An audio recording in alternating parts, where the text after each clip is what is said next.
I'm Andrew Dunn. Welcome back. If this is our first time meeting, I'm with VAC Development and I'm a commercial real estate investor. You know what I love about commercial real estate? There's so many different ways to make money in the industry. And it caters to a variety of asset classes that cater to your investment style. Whether it be retail, which is the shopping centers, office, or the buildings that you work in, industrial, where the warehouse and logistics all come into play for your Amazon packages, storage for you to store your random knickknacks and paddywhacks or your RVs and boats, apartments, which is where a lot of people live, or hospitality, or it's a data center where everything that you upload on Facebook or online and all that information is stored inside these data centers. Let's go and dive in on these different types of asset classes. Our first asset class we're going to talk about today is retail.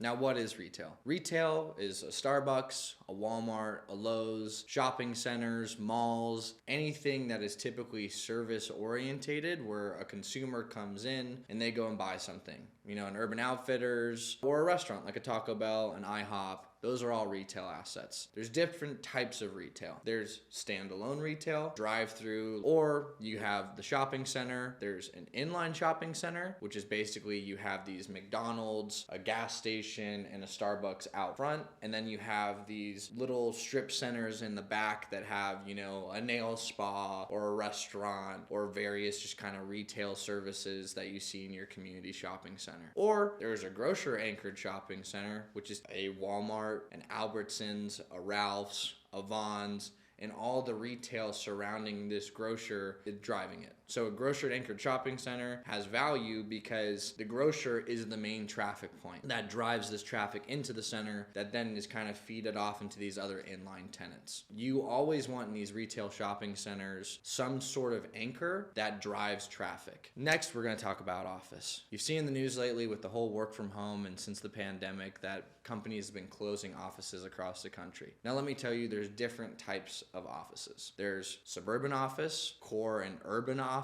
and then there's medical office. All three of these different office types have different opportunities to create value and to create security for the investor. So a suburban office is typically these 1 to 4 story buildings in car dependent markets like a Las Vegas, a Phoenix, or a Tampa, where everybody has cars. Urban office is these high-rise buildings that you typically see in Chicago or New York. These types of buildings have seen a lot of vacancy because a lot of these people have left these urban markets for more suburban markets. Now, what is the purpose of suburban office? Suburban office houses call center type of tenants, and you need a lot of space that these office companies use to help service you as a consumer. The urban offices have a financial services component, large law offices, large corporations, and these are more the high-end professional services that can be easily accessible to a variety of amenities. So my personal favorite is medical office because it's a quasi blend between retail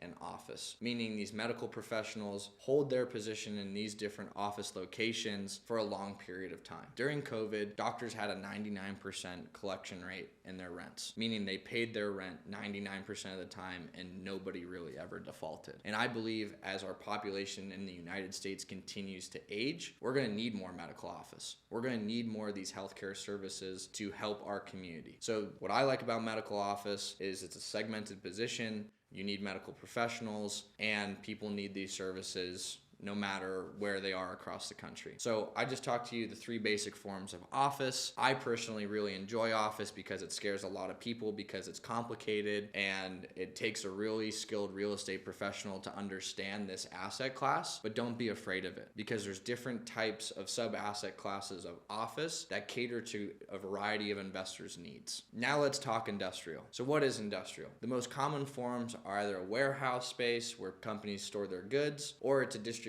and logistics kind of operation where goods come in and they go out based on where these trucks or these goods are going. Now, the 2 largest distribution companies besides a UPS or a FedEx are Amazon and Walmart, and they're critically positioned across the country. These assets are probably some of the most secure positions in commercial real estate because they're dependent on global consumer spending. If you believe in consumer spending, you believe in the US economy, you believe in industrial industrial real estate. Now I'm going to talk to you about a different form of industrial, which is storage. Yeah, there's warehouse, but I'm talking about self-storage. The mini storage, where you go and get a 5-foot by 10-foot locker and you go and store your couch because you're in between moves. I like these because they have a higher rent than industrial. They're smaller. They have a low management oversight. You can have one person for 500 storage units, or even sometimes you can just have a parking lot with a bunch of covered spaces, an electronic keypad, and they can be self-managed from you remotely. They're all over the place and they're very demographic focused, meaning what's the age of the population, what's my average household size, what's the income of the population, and how many other storage facilities are around in the submarket. It's very keen on data, and it's typically a very easily funded asset class by the bank because it's so data focused. Another asset class is data centers.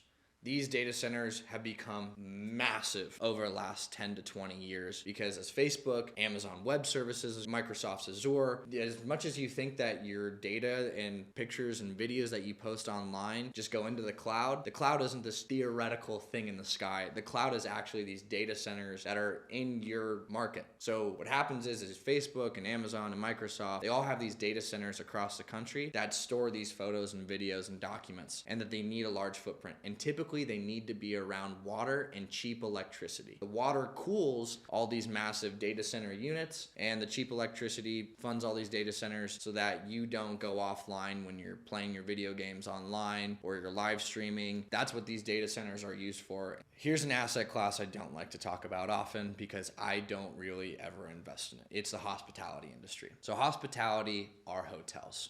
Marriott, Hilton, these ones are a little bit more complex to understand and are very operator focused. Hotels is a specific type of asset class where you have a metric of your average daily rate and your target occupancy. Hotels typically never underwrite to a specific 90+% occupancy. They have a variety of occupancy rates and a variety of daily rates to help you underwrite and understand the value of these hotels. Hospitality in simplest format are just hotels. This next asset class is typically the one that you see advertised all over your social media if you're an investor looking for opportunities. It's multifamily. Multifamily are apartment complexes, and in the commercial real estate industry, it's anything over 4 units up to 500 or 1,000 units. There is no limit on the size of the property, but you have different types of multifamily. You have garden style, which is typically your 1 and 2 story product, mid-rise, which is 3 to 5 stories, and then you have high-rise multifamily that you'll see in more urban developments in cities like Boston, New York, Miami, and these are multifamily developments can go up to 50 stories